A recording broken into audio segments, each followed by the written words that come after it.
In 1925, on a concrete island in the London Zoo called Monkey Hill, the baboons began tearing each other apart. Not because they were evil, not because they were defective, because they had been dropped into a life their bodies and instincts were never built to handle. Too many males, too little space, no stable territory, no way to get away from one another. Just crowding, agitation, and a slow collapse into madness. And if that already feels familiar to you, good. Because Anthony Stevens, in his book, The 2 Million-Year-Old Self, takes that exact kind of collapse and turns it back on human life. His argument is simple and deeply uncomfortable. A lot of what you call anxiety, alienation, depression, obsession, even the feeling that something about life is fundamentally off, may not begin with you being broken. It may begin with you being ancient. In this video, we're going to look at why modern life can feel wrong at the level of the nervous system. Why your symptoms may be distorted survival patterns instead of personal failures. Why your dreams may know more about your conflict than your conscious mind does. And what you can actually examine in your own life within the next 24 hours. Ready? Let's do it. This is an Artificially Aware original production.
Stevens says your mind is not just personal, it is historical, layered, old.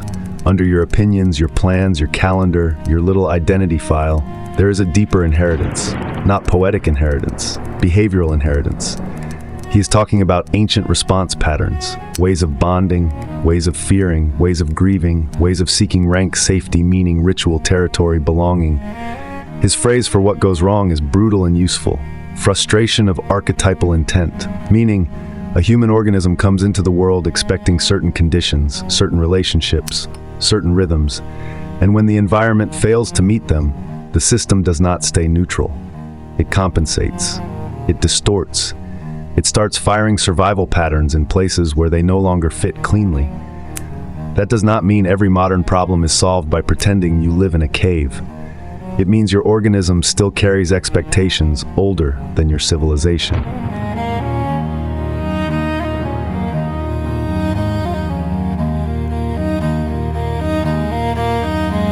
You feel that every day. You feel it when your body is flooded with urgency over an email, as if a predator has entered the grass. You feel it when you spend 10 hours reacting and call that work. You feel it when your eyes are tired, your jaw is tight, your chest is high, and nothing visible has happened except messages. You feel it when you live surrounded by people and still feel socially underfed. You feel it when you go a full week without touching soil, seeing darkness, or finishing a task your body can recognize as finished. You feel it when you are exhausted at night, but never feel complete. You feel it when your calendar is full, your mind is busy, and some deeper layer still says, this is not a life I can actually inhabit. That is why life feels so wrong. Not because every old form was better, because many of your deepest systems still expect human inputs your environment no longer supplies reliably. Territory, rhythm, embodied effort, real danger once in a while, and real relief after it. Not endless symbolic activation with no clean discharge. The system is not random, it is mismatched.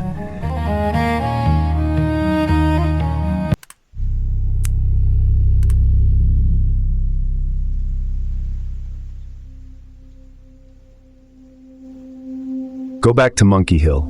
The baboons were forced into a setting that violated the conditions their social instincts expected.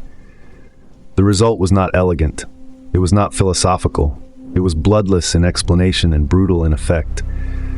The zoo gave them a concrete mound. Their nervous systems expected range, hierarchy, distance, territory, and structured bonds.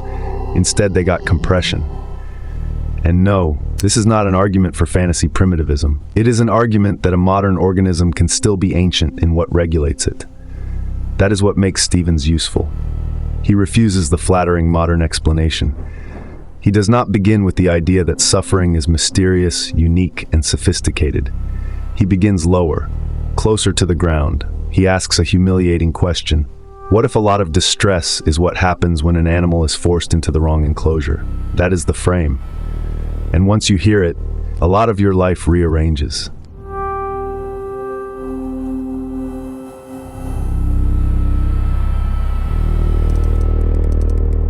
Because you are told to interpret your distress in moral language: lazy, weak, avoidant, immature, unmotivated, overthinking, too sensitive. Stevens says, slow down. First ask what conditions this organism evolved to expect. His answer is not vague. He points to a world of kinship, stable social bonds, meaningful roles, contact with nature, ritual, myth, courtship, child-rearing, embodied work, and small group life where people actually knew one another. Not paradise, not innocence, just coherence. For most of human existence, you did not wake up alone in a box, stare at a glowing rectangle, suppress every impulse your body produced, commute through noise and crowds, do abstract labor with no visible completion, return home depleted, and call that normal. You did not outsource belonging to an app. You did not outsource status to metrics. You did not outsource rhythm to notifications.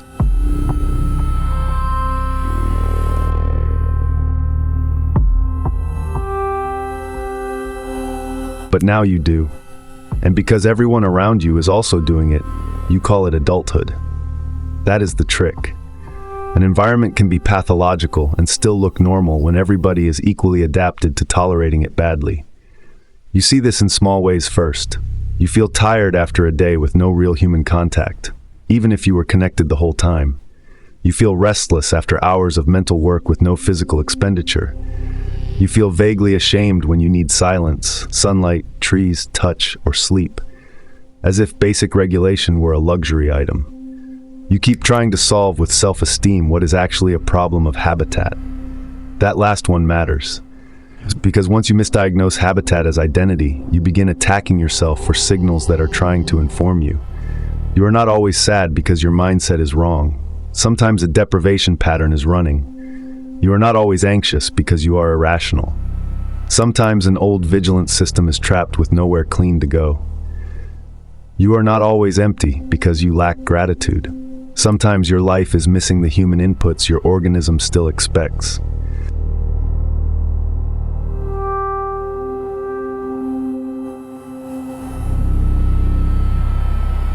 Stevens pushes this further than most people are comfortable with. He argues that many psychiatric symptoms are not alien malfunctions. They are normal mammalian responses exaggerated by the wrong conditions. That is a dangerous idea if you use it lazily. It becomes powerful if you use it precisely. Because now the question changes. Not what is wrong with me?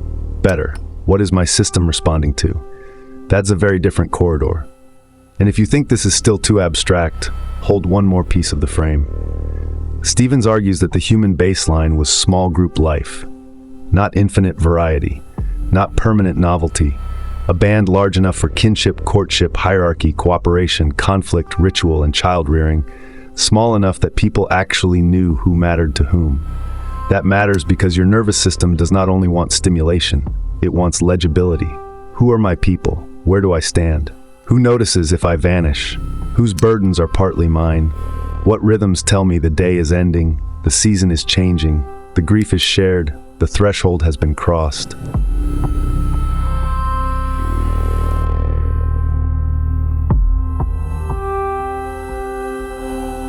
Modern life gives you scale. It often withholds legibility. You can have thousands of contacts and no tribe. You can have constant updates and no initiation. You can have endless entertainment and no ritual. You can have status signals everywhere and no stable place in a human structure that your body actually trusts. That is one reason life feels wrong, even when on paper it looks abundant. Abundance does not regulate you by itself. Coherence does.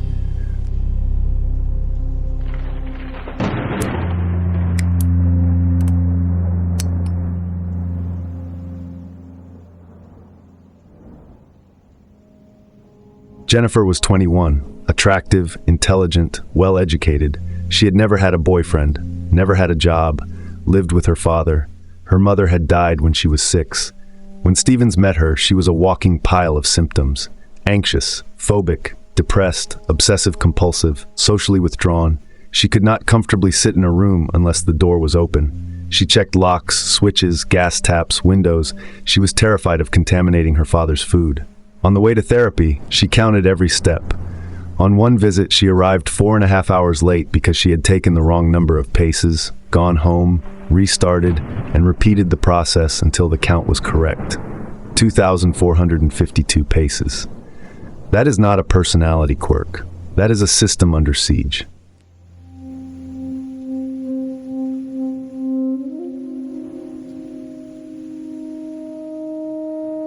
And the easy way to frame her is the modern way.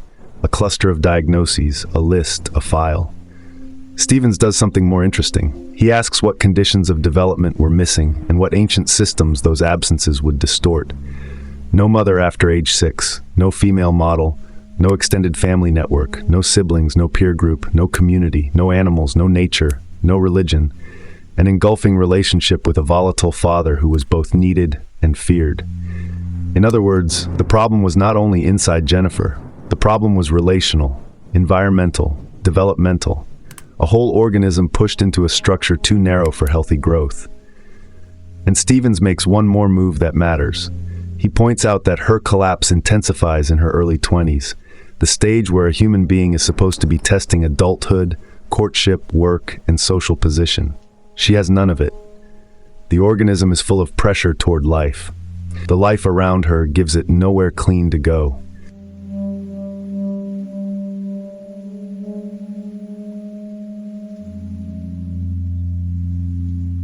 You know a milder version of that pressure.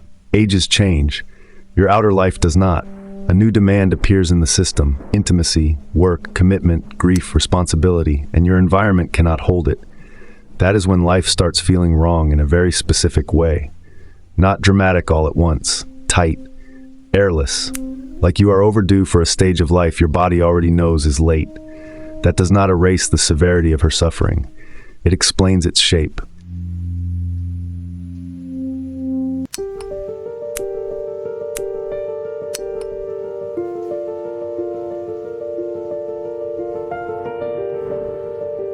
Look at how Stevens reads her symptoms. Anxiety first. You are trained to think anxiety is irrational noise. He says no. Anxiety is vigilance. It is an ancient readiness for threat. Heart rate up, breathing changes, sweat, mobilization. The organism prepares to fight or flee. In the right context, that saves your life. In the wrong context, it floods your Tuesday. The system has not become stupid. It has lost calibration. Phobia next. Jennifer feared enclosed spaces, elevators, subways, closed rooms. Stevens reads that as an exaggerated version of a very old mammalian problem, being trapped without escape. And now the symptom becomes legible. If your home life feels suffocating, if a relationship becomes enclosure, if adulthood itself looks like imprisonment in roles you cannot bear, then claustrophobic fear is no longer random. It is symbolic. It is process made visible.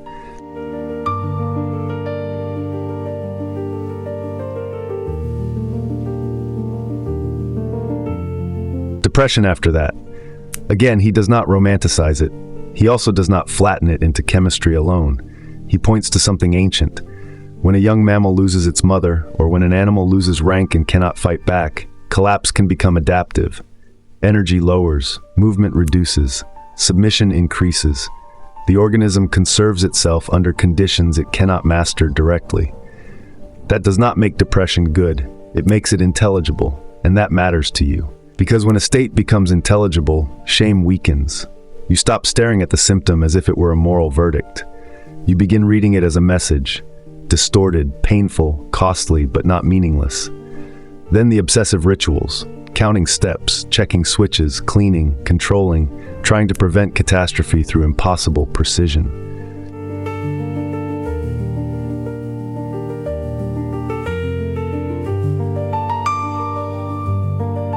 Anyone who has ever spiraled knows the feeling. If I do this exactly right, maybe disaster will not happen. Maybe rage will not come. Maybe I can hold the world in place. You do not need full clinical OCD to recognize the pattern. You see it whenever you over-prepare because uncertainty feels unbearable.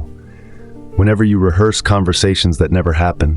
Whenever you try to control 10 variables because you cannot tolerate one unknown. Whenever your mind turns life into a ritual against danger.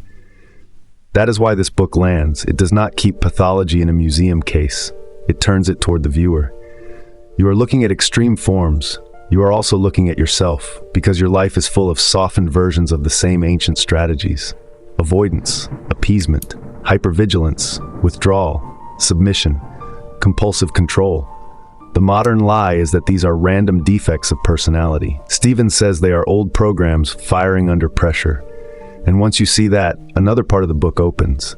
If symptoms are distorted survival responses, then the psyche is not only malfunctioning, it is also trying to communicate. Which brings us to dreams.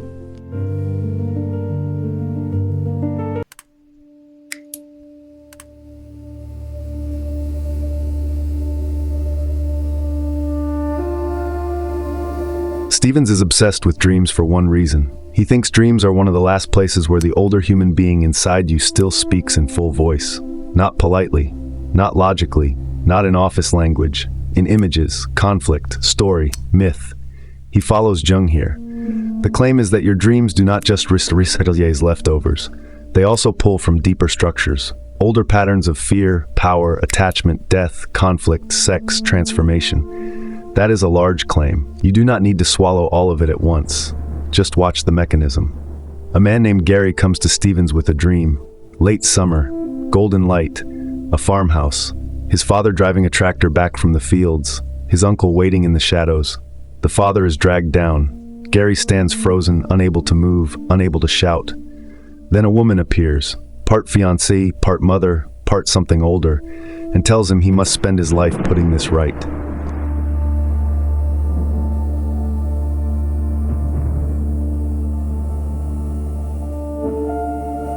That is not subtle. Dreams rarely are. On the surface, it reflects a family conflict. Gary's father represents one way of life, slower, more principled, more organic. His uncle represents another, aggressive, modernizing, profit-driven, hard. Gary is torn between them. So the dream stages the conflict as murder. That is already useful. Your dream does not send you a memo. It makes a theater set and destroys something in front of you. But Stevens goes further. He links the dream to older myths, Osiris and Set, the fertile king and the usurper, the life-giving order, and the force that tears it apart. You do not need to accept every mythic amplification to get the point. The point is that a personal conflict can feel larger than the conscious mind can explain. A dream gives it scale. It says, this matters more than your daytime language can hold.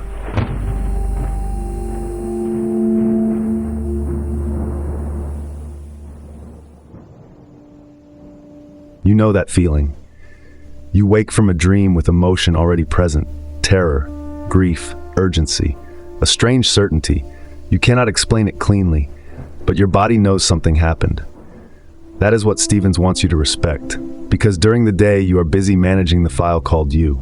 At night, the system speaks more honestly, and the honesty is often humiliating. A dream shows you the desire you edited out, the fear you intellectualized, the conflict you called productivity, the grief you renamed stress. You wake up and say that was weird. No, it was direct. You just do not like the format. This matters because modern life trains you to distrust anything that does not arrive as analysis. You trust thoughts. You distrust images. You trust explanation. You distrust symbol. You trust what can be measured quickly. You distrust what takes interpretation.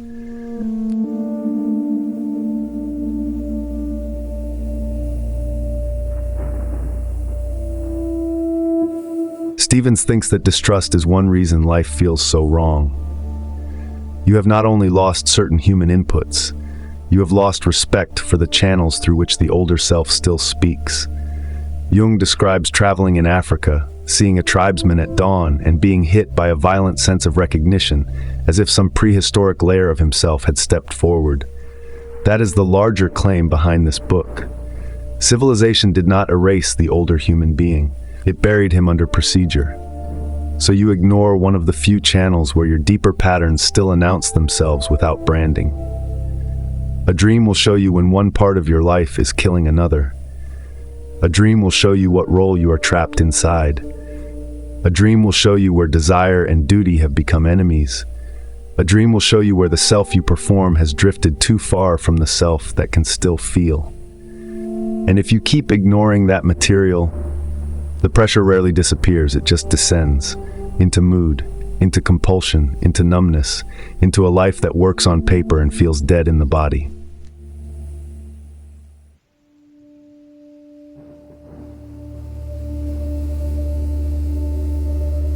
That is where this book quietly becomes an argument about civilization. Stephen says the modern world is hostile to the very things that would correct the split. Speed over rhythm, information over symbol, procedure over ritual, private coping over shared meaning, indoor abstraction over contact with weather, ground, animals, and seasons. You feel the cost whenever your life becomes all management and no metabolizing. You process nothing. You schedule everything. You explain your pain before you have felt it. You optimize a routine your organism never actually agreed to live inside. So the older self keeps returning by force, as symptom, as dream, as exhaustion, as the sudden conviction that your life is technically functioning and somehow fundamentally false. Stevens is not saying every dream is prophecy. He is saying the psyche is not silent. You are.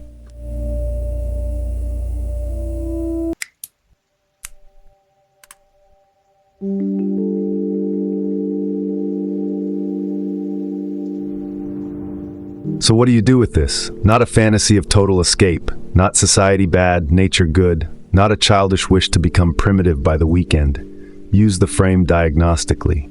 Stevens is not anti-treatment. In Jennifer's case, he uses medication to reduce the immediate flood and then turns toward the life conditions shaping the flood. That balance matters. If you only moralize symptoms, you miss the organism. If you only sedate symptoms, you may miss the life that keeps reproducing them. That is one of the sharpest ideas in the book. You do not heal only by naming what is wrong inside you. You also heal by asking which human requirements have been missing so long that distress started doing the speaking for them. Connection, role, rhythm, touch, territory, meaning. A structure of life your body can believe in.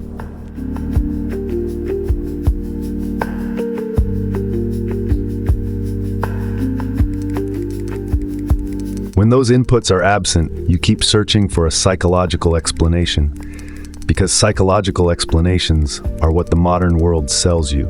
Stevens keeps dragging the question back down to earth. What is the organism getting? What is it not getting? What pattern would that deprivation predict?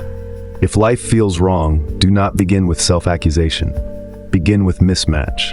Ask where your system is starved. Here are 5 signals Stevens gives you, whether he lists them this cleanly or not, that your older human machinery is being underfed. First, chronic vigilance without real resolution. You are always braced, always checking, always anticipating, always on. Your body treats ordinary life like unstable territory.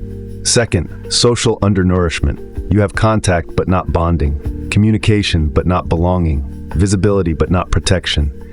You may be surrounded and still function like an isolated mammal.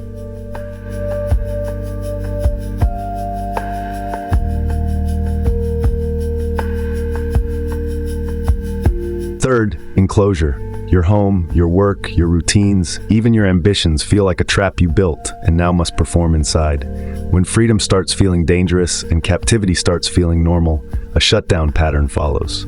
Fourth, symbolic starvation. No ritual, no real transitions, no deep markers for grief, adulthood, commitment, loss, renewal. Everything becomes continuous admin. The psyche hates that. It wants thresholds. Fifth, exile from the non-human world. No weather in your life, no seasons, no ground, no animal contact, no darkness, no sunrise, no embodied rhythm. You live in a sealed procedural environment and expect your nervous system to remain ancient only when it is convenient. That is not how it works.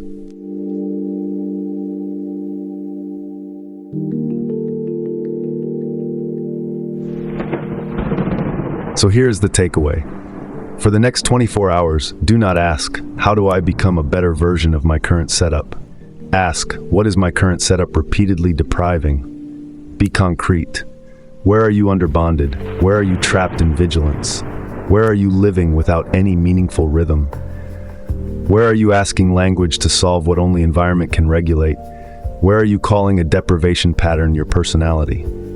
That last question is the knife. Because once a process becomes an identity, you stop investigating it.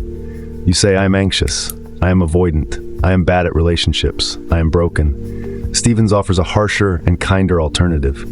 A pattern is running, that preserves responsibility. You still have to face it, but it does not freeze the pattern into your essence.